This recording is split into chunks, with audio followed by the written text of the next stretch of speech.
Shalom, call Halayim La Yahweh, Bahashem, Yahweh Shai, Bahashem Rakakwadash.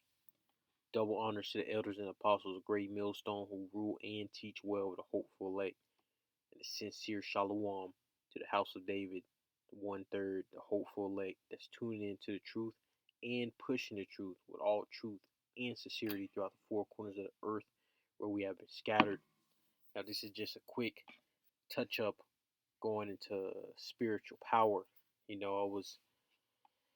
got inspired by the brothers bringing it up because every once in a while we really got to sit down and meditate on the first and foremost the blessings of knowing that Heavenly Father's true name, through the true name of the Heavenly Father's only begotten Son Yahweh Shai, and the spiritual power that comes with that. Now I'm gonna dive straight into it in Acts, the first chapter, starting at verse 1. Acts 1:1 from the top. The former treatise, if I'm pronouncing that right, let's go into the Greek for that word right there. And it means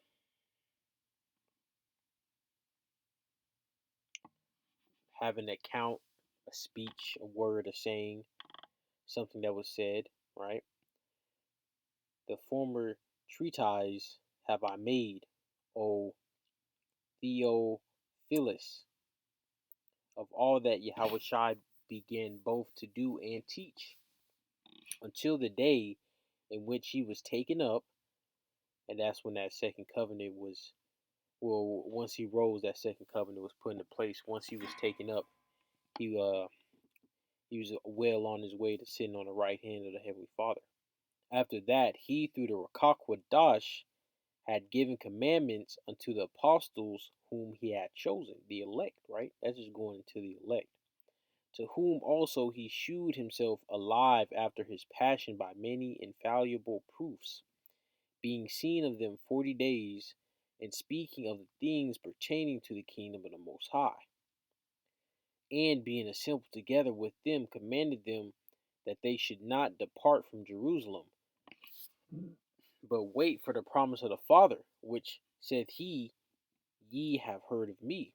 For John truly baptized with water, but ye shall be baptized with the Rakakwadash not many days hence. When they therefore were come together, they asked of him, saying, Lord, wilt thou at this time restore again the kingdom of Israel? So it's always been about Israel trying to rule, and they knew the spiritual power was enough, and that's how we're gonna conquer the world. That's why they asked that question. This is verse 7. And he said unto them, it is not for you to know the times of the seasons which the Father hath put in his own power, like what Esdras was asking the Heavenly Father to speed things up. We got to go by the Heavenly Father's timing, man, not our own. But ye shall receive power after the Rakakwadash is come upon you, and ye shall be witnesses unto me both in Jerusalem and in all Judea and in Samaria and unto the uttermost part of the earth.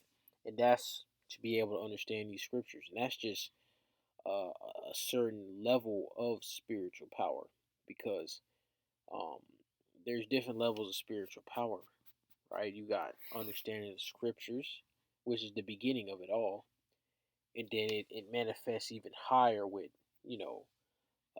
having a discernment and wisdom.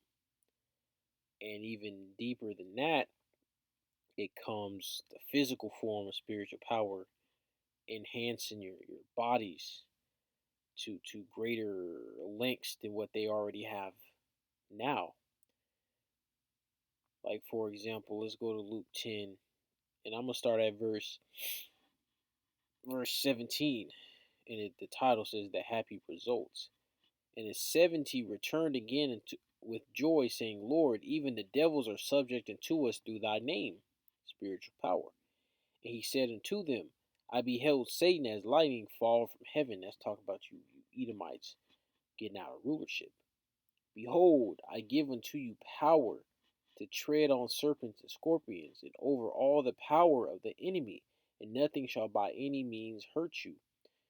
Notwithstanding in this, rejoice not that the spirits are subject unto you, but rather rejoice because your names are written in heaven. So they already sealed that they're the elect. Okay, they are guaranteed a spot as the elect already, man. And they a lot of the not the, a good portion of the elect are already on the earth right now, right? Filling out their lots. Like you have Daniel. Daniel is and Esdras are mentioned in the scriptures to be alive in this very day, man. And a form of spiritual power is when Yahweh Shai um was able to understand that Elijah was John the Baptist, right? That's a discernment right there, man. And Yahweh Shai said we're gonna do greater things than him, man. So our discernment is gonna be on an extremely high level, to the point higher than Yahweh Shai being able to understand who's who in the reincarnation cycle, man. That's the type of power we're dealing with. The Heavenly Father, the creator of everything, man, every single thing. Let's go to Isaiah the 40th chapter and verse 31, and it reads, "But they actually no." I'm gonna start at verse 28. Hast thou not known, hast thou not heard, that the everlasting power, Yahweh, the creator of the ends of the earth, fainteth not, neither is weary? So the Heavenly Father is at 100% 24/7, man, 365. He doesn't get tired. There is no searching of his understanding. He giveth power to the faint, and to them that have no might he increaseth strength. Even the youths shall faint and be weary, and the young men shall utterly fall. But they that wait upon Yahweh shall renew their strength.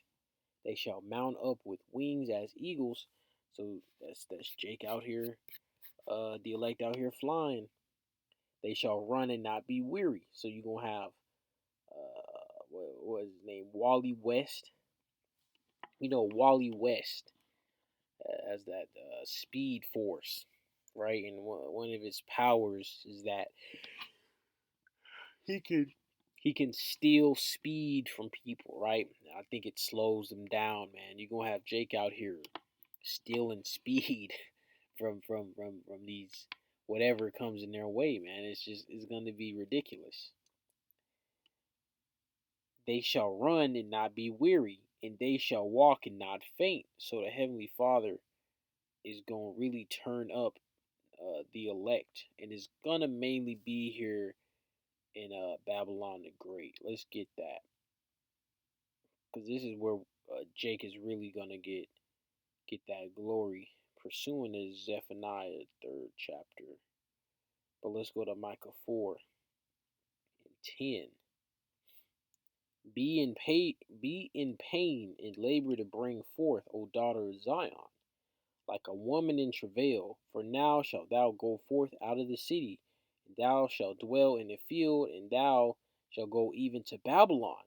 There shalt thou be delivered. There Yahweh shall redeem thee from the hand of thine enemies. All right. Verse 13. Arise and thresh, O daughter of Zion, for I'll make thine horn iron. And you go into that word horn right there, man. And it says right there, strength, right? Of rays of light, right? That's spiritual power, man. That's going to spiritual power. I will make thine horn iron, and I will make thy hooves brass, and thou shalt beat in pieces many people, and I will consecrate their gain unto Yahweh, and their substance unto the Lord of the whole earth. So the Heavenly Father has given us the green light to slaughter and conquer all you heathens, man, starting here in Babylon the Great and throughout the whole world. The Heavenly Father is going to give us the green light on the right hand side to beat in pieces, all right? So that means Jake going to be out here, going to throw a left hook. It is going to hit you heathens in the head, and your head going to bust wide open, man. Your brain's going to be splattered everywhere. Yeah. Like you see in this photo, you see the tanks and the cars flying in the air. You gonna have Jake on some Magneto type stuff and lifting all that up in the air, man, and then just throw it at everybody. Lift up a whole freaking city, and then just flip it upside down and then drop it. Like, yeah, that's the type of power Heavenly Father got in store for His elect. Now I'm gonna end this off in Zephaniah 3, Zephaniah the third chapter, verse 1. I'm going to start at verse 1. Woe to her that is filthy and polluted, to the oppressing city, man. Babylon the Great, man. Woe. Your filth, Babylon the Great is filthy, polluted, and is oppressive. I'm going to skip down to verse 19. Behold, at the time I will undo all that afflict thee, and I will save her that halted, and gather her that was driven out. This is talking about the nation of Israel. And will get them praise and fame in every land where they have been put to shame. And that's mainly going to be here in Babylon the Great, as pursuing in Micah the fourth chapter. You see that spiritual power is going to have Jake out here just going, just it's going to be like a playground, man. You know, if you in elementary school, you had the playground, you would just let it all out, right? Jake gonna let it all out here in Babylon the Great. Lord's will, we a part of that lake. Just excel on these 2/3, on you Edomites, on you women. Just everybody's just gonna catch that smoke from the elect if they're still alive, right? But that's it for this lesson. Lord's will is edifying and shalom.